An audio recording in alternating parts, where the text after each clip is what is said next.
इस वक्त की बड़ी खबर, सीधा बात करेंगे स्टेटहुड को लेकर। लगातार नेशनल कॉन्फ्रेंस जो है, एक तरफ आज प्रेस कॉन्फ्रेंस करने वाली है उमर अब्दुल्ला, आज श्रीनगर में ये प्रेस कॉन्फ्रेंस करेंगे और आज दोपहर 3 बजे मीडिया से रूबरू खुद मुख्यमंत्री होंगे। इस बीच दिल्ली में स्टेटहुड प्रदर्शन के बाद ये प्रेस कॉन्फ्रेंस हो रही है। नेशनल कॉन्फ्रेंस की भविष्य की रणनीति जो है उमर अब्दुल्ला बता सकते हैं। पूरी खबर आपको बता दें, जम्मू कश्मीर में मुख्यमंत्री नेशनल कॉन्फ्रेंस के उपाध्यक्ष उमर अब्दुल्ला आज दोपहर 3 बजे श्रीनगर में ये प्रेस कॉन्फ्रेंस करने जा रहे हैं। मीडिया के साथ ये बातचीत नई दिल्ली में पार्टी के उस विरोध प्रदर्शन के एक दिन बाद हो रही है जिसमें जम्मू कश्मीर को राज्य का दर्जा बहाल करने की मांग की गई थी। उम्मीद है कि प्रेस कॉन्फ्रेंस में दिल्ली में हुए प्रदर्शन के बाद पार्टी के राजनीतिक रुख, राज्य का दर्जा बहाल करने की मांग और जम्मू कश्मीर से जुड़े अन्य जितने भी अहम मुद्दे हैं उन तमाम मुद्दों पर चर्चा होगी। उमर अब्दुल्ला के हालिया राजनीतिक घटनाक्रम और पार्टी की भविष्य की कार्य योजना पर मीडिया के सवालों का जवाब देने की भी संभावना जताई जा रही है। इस कार्यक्रम में नेशनल कॉन्फ्रेंस के वरिष्ठ नेताओं और साथ ही साथ केंद्र शासित प्रदेश भर से मीडिया के सदस्यों के शामिल होने की उम्मीद है। एक तरफ 20 जुलाई का वो समय तय किया गया था जहां पर 11 और 12 जुलाई को सबसे पहले जम्मू और कश्मीर में स्टेटहुड को लेकर प्रदर्शन किया गया, फिर दिल्ली का रुख किया गया जहां पर प्रदर्शन किया गया और इस बीच अब आज प्रेस कॉन्फ्रेंस जो है इस विरोध प्रदर्शन के बाद होने वाली है।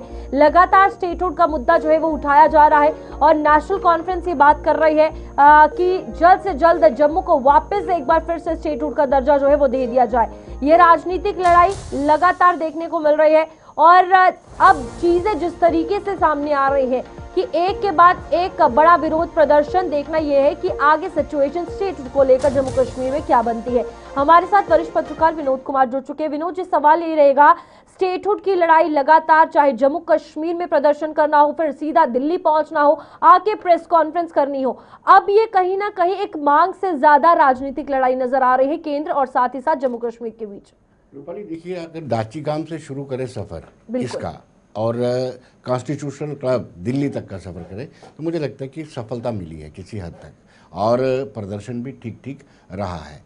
और उसका क्या इम्पैक्ट रहेगा, आगे क्या रोड मैप रहेगा, मुझे लगता है कि प्रेस कॉन्फ्रेंस में उमर अब्दुल्ला ये बताएंगे। साथ साथ में उमर अब्दुल्ला को ये भी देखना है कि उनको क्रिटिसिज्म का सामना करना पड़ रहा है। उनको इसलिए क्रिटिसिज्म का सामना करना पड़ रहा है क्योंकि जम्मू कश्मीर में नेचुरल क्लाइमेट से बहुत सारी मौतें हुई या बहुत सारा नुकसान हुआ है।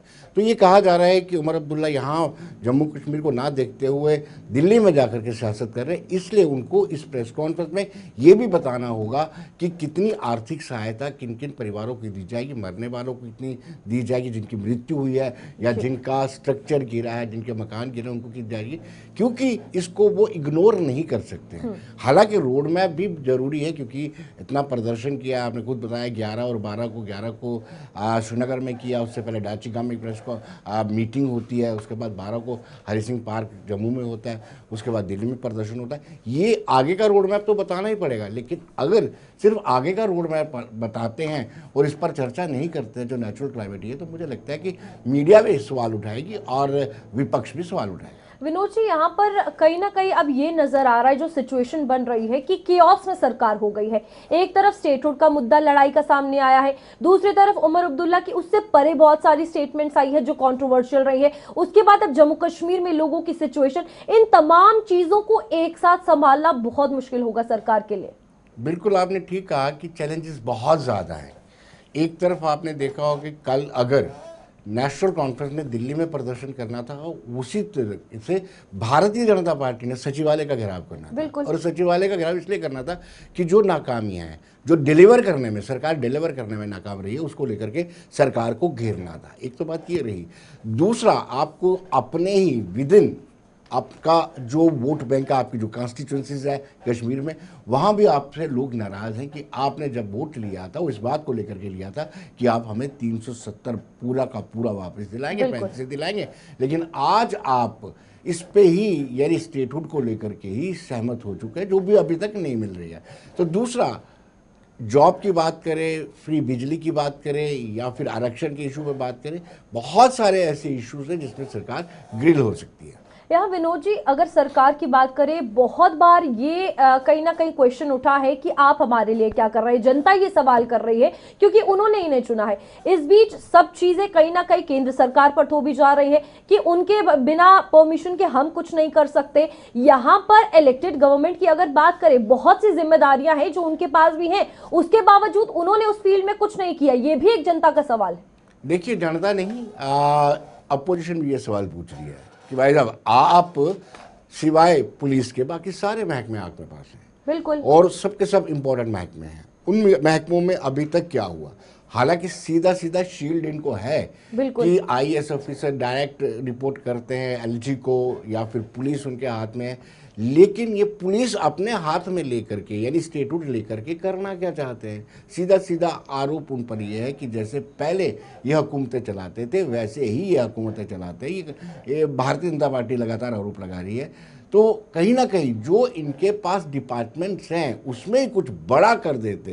एक तो आउटसोर्स वाला, जॉब्स के आउटसोर्स वाला इशू बड़ा गरमाया हुआ है, उसको लेकर के बीजेपी लगातार ग्रिल कर रही है। और यूथ में भी आक्रोश आ रहा है कि कहीं ना कहीं इनके एमएलएस की रिकमेंडेशन पे ही आउटसोर्स हुआ है।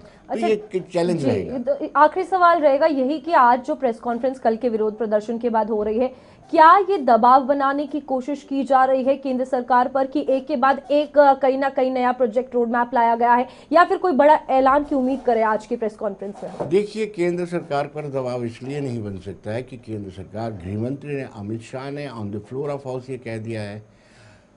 मुझे याद है कि प्रधानमंत्री नरेंद्र मोदी ने श्रीनगर में कहा था योग दिवस के अवसर पर, कोर्ट में भी कहा गया और कोर्ट ने भी आश्वस्त किया है। उनको देना है, स्टेट्यूट तो देना है, कोई चारा नहीं है। लेकिन इस तरह के दबाव में आकर के केंद्र सरकार नहीं करेगी।